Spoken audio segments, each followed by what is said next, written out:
नमस्कार। एक बार फिर से आपका बहुत बहुत स्वागत है आपके अपने चैनल में सैरुल सर के साथ।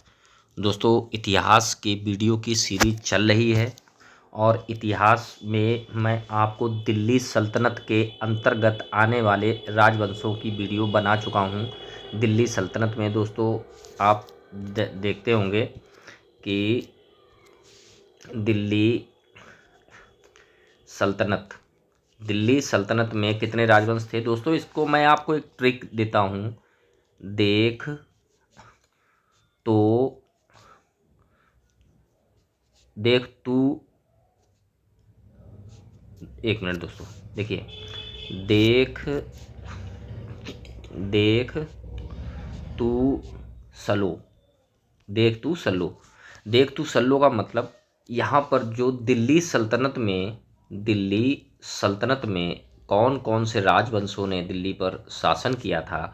देखिए, दे से दासवंश। कौन सा? दासवंश। दासवंश को गुलाम वंश भी कहा जाता है, जिसके संस्थापक कुतुबुद्दीन ऐबक। खा से खिलजी वंश। ठीक है दोस्तों, खिलजी वंश। ता से तुगलक वंश। कौन सा? तुगलक वंश। सा से सा से आपका सैयद वंश। सैयद वंश। और लो से आपका लोदी वंश। देखिए तो ये हो जाता है दा से दास वंश, खा से खिलजी वंश, ता तू से तुगलक वंश, सा से सैयद वंश, लो से लोदी वंश। जिसमें मैंने जो है दास वंश यानी गुलाम वंश की भी वीडियो डाली है, खिलजी वंश की भी डाली है, और ये लोदी वंश की भी डाली है और तुगलक वंश की भी डाली है। दोस्तों, सैयद वंश का इतिहास बहुत छोटा है, इसलिए इसकी वीडियो नहीं बनाई। उसमें कुछ खास बातें नहीं है और पूछा भी बहुत कम जाता है। इसके बाद दिल्ली सल्तनत पर जब दिल्ली के सुल्तानों का शासन खत्म हुआ, उसके बाद दिल्ली पर जो शासन शुरू हुआ वो किसका शुरू हुआ? मुगल वंश का। किसका? मुगल वंश का। मुगल वंश। दिल्ली का जो अंतिम सुल्तान था इब्राहिम लोदी को बाबर ने पानीपत के प्रथम युद्ध में 1526 ईस्वी में हराया और वहीं से मुगल वंश की स्थापना हुई। दोस्तों, मुगल वंश के अंतर्गत कौन कौन से शासक आते हैं, मैं इसको एक शब्द के माध्यम से आपको बताना चाहूँगा। आप इस शब्द को याद रखिएगा, भाजशाह। क्या चीज़? भाजशाह। भाजशाह का मतलब हुआ ये भाजशाह। ठीक है, देखिए यहाँ से बाबर, पहले नंबर बाबर। बाबर का उत्तराधिकारी कौन हुआ? हुमायूं। बाबर का उत्तराधिकारी हुमायूं। फिर अकबर, फिर औरंगजेब, सॉरी, बाबर, हुमायूं, अकबर, ये है ये जहांगीर। जैसे जहांगीर, ऐसे शाहजहां, शाहजहां और ए से औरंगजेब।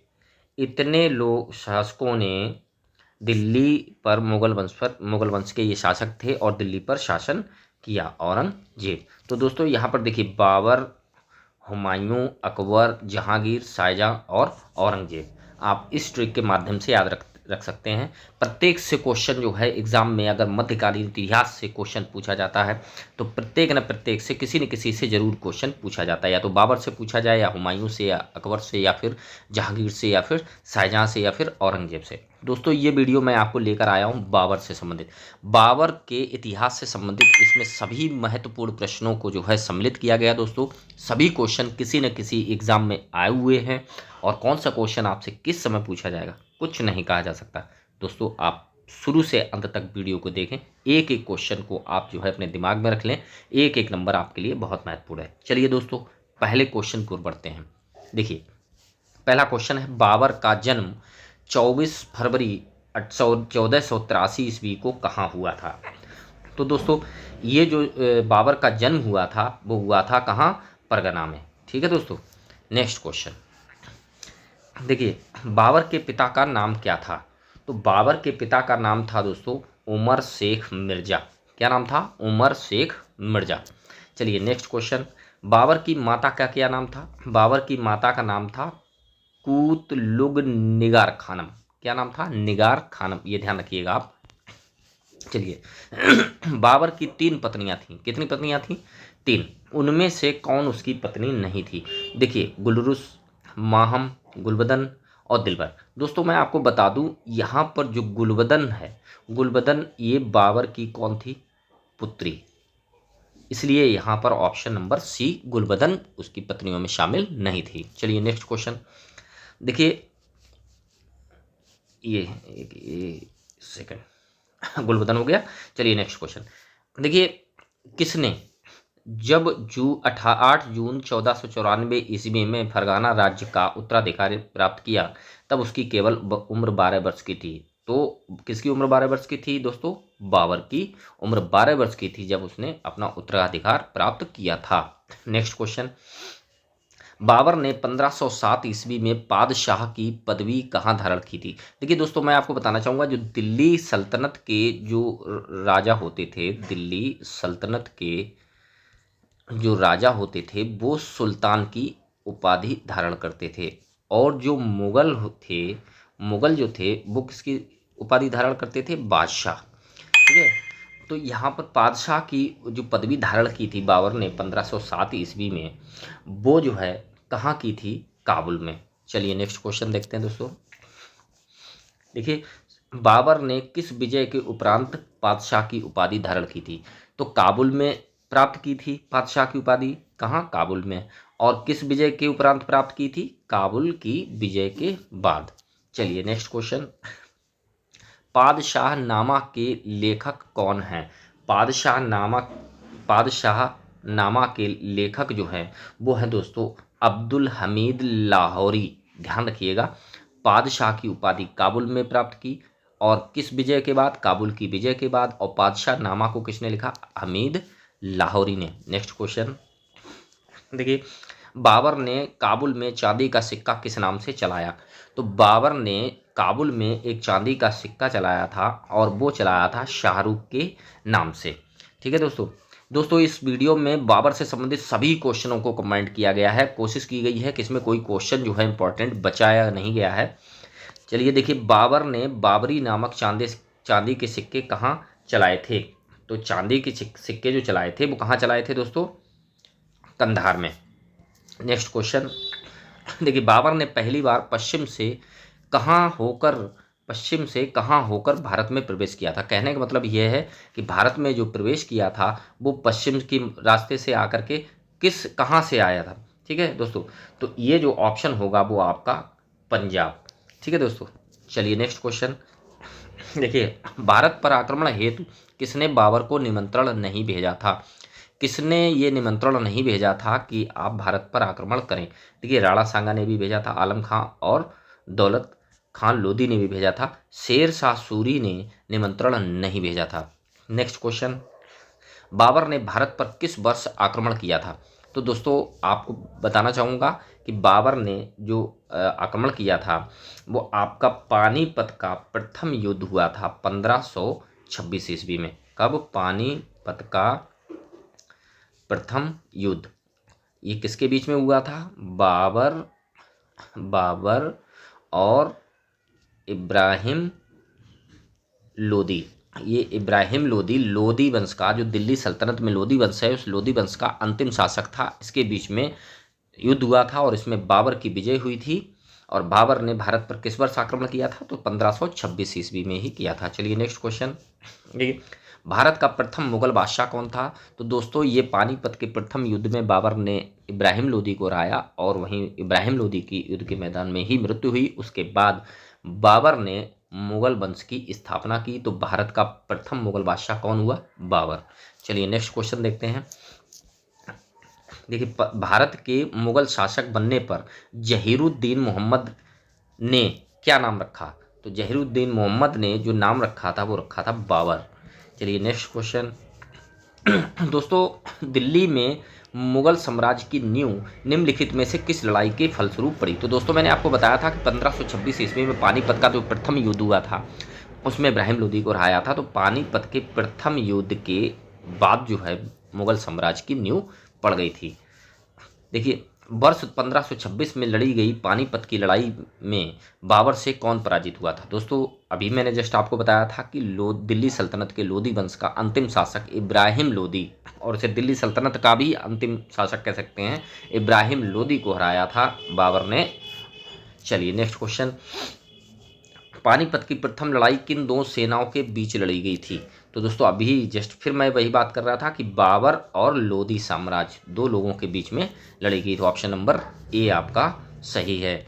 चलिए नेक्स्ट क्वेश्चन देखिए, पानीपत के युद्ध में बाबर की जीत का मुख्य कारण क्या था? उसकी घुड़सवार सेना, उसकी सैन्य कुशलता, तुलगमा प्रथा और अफगानों की आपसी फूट। तो दोस्तों पानीपत के युद्ध में बाबर की जो जीत का मुख्य कारण था वो कारण था उसकी सैन्य कुशलता। नेक्स्ट क्वेश्चन देखते हैं दोस्तों, बाबर ने प्रसिद्ध तुलगमा नीति का प्रयोग सर्वप्रथम कहाँ किया था? किस युद्ध में किया था? देखिए दोस्तों, पानीपत के प्रथम युद्ध, खानवा का युद्ध, चंदेरी का युद्ध या घाघरा का युद्ध। तो दोस्तों इस जो तुलगमा नीति का प्रयोग किया था वो किया था आपका पानीपत के प्रथम युद्ध में। दोस्तों ये देखिए, बाबर के द्वारा चारों युद्ध लड़े गए हैं, पानीपत का प्रथम युद्ध, खानवा का युद्ध, चंदेरी का युद्ध और घाघरा का युद्ध। दोस्तों इनको अगर आप ध्यान रखना चाहें तो देखिए ऐसे, पानी पी, पानी पी, खाना खा,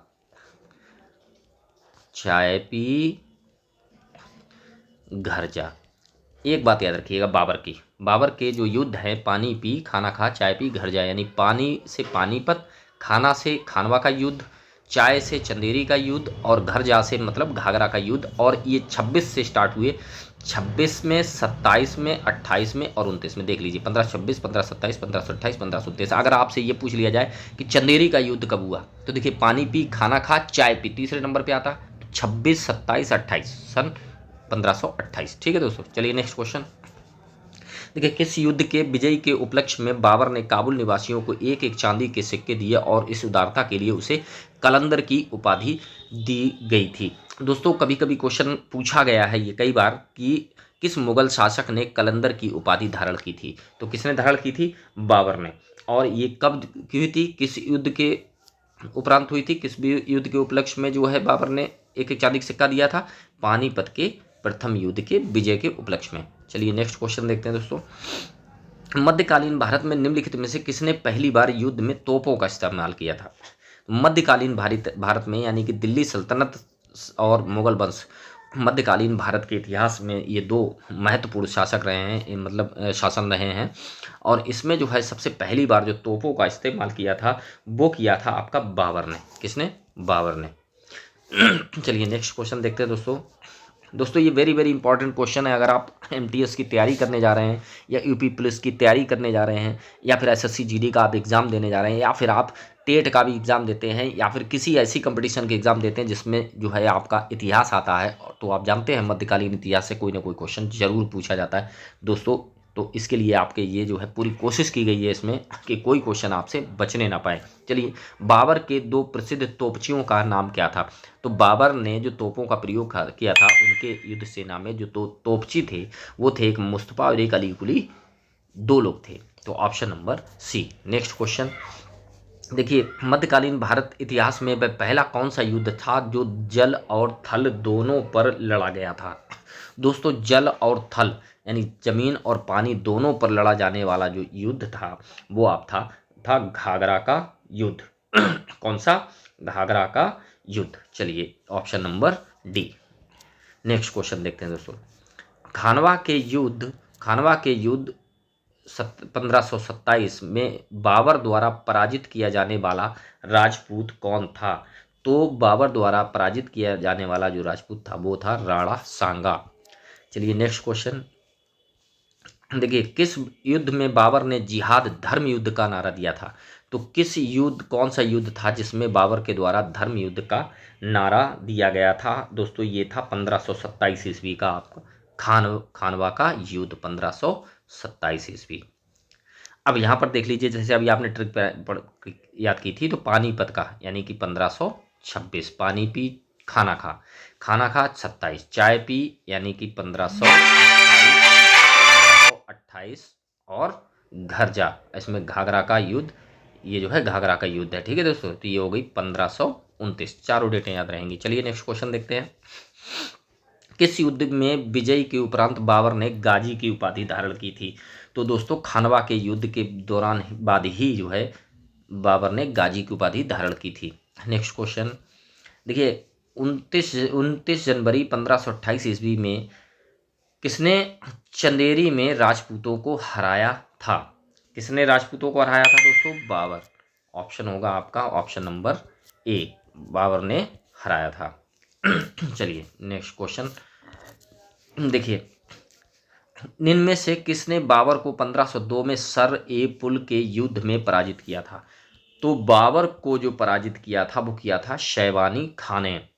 शैवानी खान ने किसमें? सर ए पुल युद्ध में। और ये सर ए पुल युद्ध कब हुआ था? 1502 ईस्वी में। दोस्तों तीन, अगर इसमें कई चीज़ें होती कंठस्थ रखने वाली, याद रखने वाली, पूछा जाए सर ए पुल युद्ध जो है बाबर द्वारा किस सन में लड़ा गया? 1502। या किन दो लोगों के बीच में लड़ा गया? तो बाबर और शैवानी खां। या इसमें कौन विजयी हुआ? शैवानी खां। या कौन पराजित हुआ? बाबर। चलिए नेक्स्ट क्वेश्चन देखिए, मध्य एशिया के किस शासक ने बाबर के विरुद्ध उज़्बेकों की युद्ध नीति तुलगुमा पद्धति का प्रयोग किया था? तो दोस्तों ये जो तुलगुमा पद्धति का प्रयोग किया गया था वो किया गया था शैवानी खां के द्वारा। चलिए दोस्तों नेक्स्ट क्वेश्चन देखते हैं। देखिए नेक्स्ट क्वेश्चन है, निम्नलिखित राजाओं में से किसने सैनिक संगठन में श्रेणी प्रणाली का प्रचलन किया था? किसका?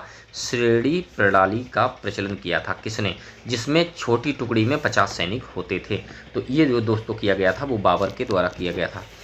दोस्तों इसमें 50 क्वेश्चन है, ज़्यादा क्वेश्चन नहीं है, वेरी वेरी इंपॉर्टेंट क्वेश्चन है। देखिए मुगल काल की राजभाषा कौन सी थी?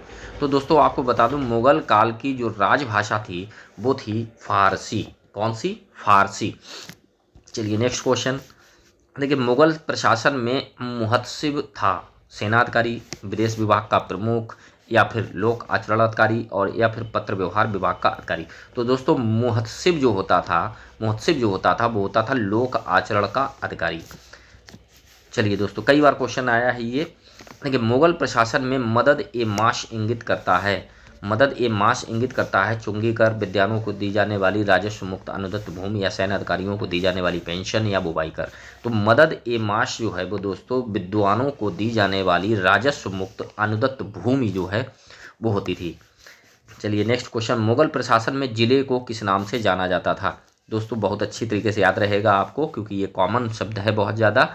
ये किस जिले को किस नाम से याद रखा जाता था, जाना जाता था? सरकार नाम से। चलिए नेक्स्ट क्वेश्चन देखते हैं दोस्तों, किसने ऐसे बाग बगीचे जिसमें बहता पानी हो के निर्माण की परंपरा शुरू की थी? तो ये परंपरा शुरू की गई थी किसके द्वारा दोस्तों? बाबर के द्वारा। चलिए नेक्स्ट क्वेश्चन ये देखिए, किस मुगल शासक ने भारत की वनस्पतियों और प्राणी जगत, ऋतुओं और फलों का विशद वितरण अपनी दैनंदिन यानी दैनिक डायरी में दिया था? तो दोस्तों ये किसने दिया था? बाबर के द्वारा दिया गया था, बाबर। चलिए नेक्स्ट क्वेश्चन, ये किस मुगल शासक के उपवनों उद्यानों में अत्यंत अभिरुचि के कारण उपवनों का राजकुमार, क्या कहा गया? उपवनों का राजकुमार या फिर मालियों का मुकुट कहा गया? किस शासक को कहा गया? तो किसको कहा गया? बाबर को। दोस्तों जैसे कि इसमें 50 क्वेश्चन हैं, आपने देखा होगा वीडियो के थंबनेल में भी मैंने दिया है कि एक ही वीडियो में सारे क्वेश्चन बाबर के से सम्मिलित किए गए हैं। थोड़ा सा वीडियो लंबा हो जाता है, लेकिन दोस्तों मैं बार बार नहीं चाहता था कि इसके दो वीडियो बनाऊं, तो मैंने सोचा एक में ही सारे क्वेश्चन कंबाइंड कर दिए जाएँ। देखिए दोस्तों, भूमि मापने के लिए गजे बाबरी मापक का प्रयोग किसने किया था? तो गजे बाबरी, जैसा कि आप नाम से भी संबोधन हो रहा है तो आप समझ रहे होंगे कि किसने किया था? बाबर ने। नेक्स्ट क्वेश्चन देखिए दोस्तों, मसनवी जो बाबर द्वारा मुस्लिम कानूनों के नियमों का संग्रह है वो क्या है? मुबाइन। क्या है? मुबाइन। चलिए नेक्स्ट क्वेश्चन देखिए, मेहदी ख्वाजा कौन था? मेहदी ख्वाजा जो था दोस्तों वो बाबर का बहनोई था। कौन था? बाबर का बहनोई मेहदी ख्वाजा। ठीक है। गुलबदन बेगम पुत्री की थी, किसकी थी? तो दोस्तों मैंने शुरुआत में एक क्वेश्चन आया था जिसमें बाबर की पत्नियों का नाम लिया गया था, तो गुलबदन बेगम पुत्री थी, किसकी पुत्री थी? बाबर की। निम्नलिखित में से किसने लिखा था कि बाबर की मृत्यु विष देने से हुई? तो बाबर की मृत्यु विष देने से हुई, ये जो लिखा था वो लिखा था गुलबदन बेगम ने। किसने? गुलबदन बेगम ने। चलिए नेक्स्ट क्वेश्चन दोस्तों, मुबैयान नामक पद्य शैली के जन्मदाता बाबर ने तुजुक ए बाबरी नामक अपने संस्करण किस भाषा में लिखे? तो देखिए मुबैयान नामक पद्य शैली के जन्मदाता थे क्वेश्चन कभी भी आपसे ये पूछा जा सकता है कि मुबैयान नामक जो पद्य शैली थी उसका जन्मदाता कौन था, तो कौन था, बाबर। और बाबर ने जो तुझो के ए बाबरी लिखी थी वो किस भाषा में लिखी थी दोस्तों, वो लिखी थी तुर्की में। चलिए नेक्स्ट क्वेश्चन देखते हैं। देखिए, बाबर ने अपनी आत्मकथा बाबरनामा की रचना तुर्की भाषा में की, बाद में उसे अनुवाद फारसी में किया गया। बाद में उसका फारसी अनुवाद किस में हुआ, फारसी में। और वो अनुवाद जो है वो किसने किया था, ये क्वेश्चन है अब्दुल रहीम खान खाना ने। चलिए नेक्स्ट क्वेश्चन। देखिए, बाबर ने अपने बाबरनामा में किस हिंदू राज्य का उल्लेख किया था, तो दोस्तों बाबर ने अपने बाबरनामा में जो हिंदू राज्य का उल्लेख किया था वो था मेवाड़। नेक्स्ट क्वेश्चन देखते हैं दोस्तों। रिसल ए उसज की रचना किसने की थी, रिसल ए उसज की रचना किसने की थी, तो दोस्तों किसने की थी, बाबर ने की थी। देखिए दोस्तों, बाबर का भारत के विरुद्ध प्रथम अभियान यूसुफ जाई जाति के विरुद्ध था, जिसमें उन्हें भारतीय क्षेत्र बाजौर और भेरा पर अधिकार कर लिया, वह वर्ष था। यानी कि कहने का मतलब बाबर के द्वारा भारत पर जो प्रथम अभियान था। क्वेश्चन पूछा जा सकता है बाबर का जो प्रथम अभियान था भारत पर वो कौन सा था, ठीक है। तो यूसुफ जाई जात के विरुद्ध था। किस जात के विरुद्ध था, यूसुफ जाई जात के विरुद्ध। और ये कब हुआ था, 1519 ईस्वी में हुआ था। चलिए नेक्स्ट क्वेश्चन देखते हैं दोस्तों। बाबर की मृत्यु कहाँ हुई थी, तो दोस्तों बाबर की जो मृत्यु हुई थी वो हुई थी कहाँ, आगरा में। ये प्रारंभ में बाबर के शव को आगरा के आराम बाग में दफनाया गया। बाबर की मृत्यु आगरा में हुई थी और कहाँ दफनाया गया, आराम बाग में। आराम बाग कहाँ है, आगरा में। लेकिन उसके बाद में फिर दूसरी जगह दफनाया गया था और वो दफनाया गया था कहाँ, काबुल में। चलिए नेक्स्ट क्वेश्चन दोस्तों। किस मुगल शासक का मकबरा भारत में नहीं है, देखिए दोस्तों किसका मकबरा भारत में नहीं है, केवल बाबर का मकबरा जो है वो भारत में नहीं है। Next question, next and last question, Babur का मकबरा कहाँ स्थित है। तो अभी आपने क्वेश्चन पढ़ा कि बाबर का मकबरा भारत में नहीं है, तो बाबर का मकबरा है कहाँ, तो बाबर का मकबरा जो है वो है काबुल में। कहाँ, काबुल में। तो दोस्तों ये थे आपके क्वेश्चन बाबर से संबंधित। नेक्स्ट वीडियो जो मैं लेकर आऊँगा, जैसा कि अभी मैंने आपको बताया था बादशाह की सीढ़ी, इसी सीरीज से चलूँगा। तो अगला नंबर जो होगा वो होगा हुमायूं का, और हुमायूं का वीडियो जल्द से जल्द अपलोड किया जाएगा। दोस्तों वीडियो अच्छा लगा हो तो वीडियो लाइक शेयर करिएगा। अगर चैनल पर नए हैं या फिर अभी तक आपने सब्सक्राइब नहीं किया है तो प्लीज़ सब्सक्राइब कर लीजिए, ताकि आगे आने वाले वीडियो जितने भी आएँ उनका नोटिफिकेशन आपको मिलता रहे। धन्यवाद दोस्तों।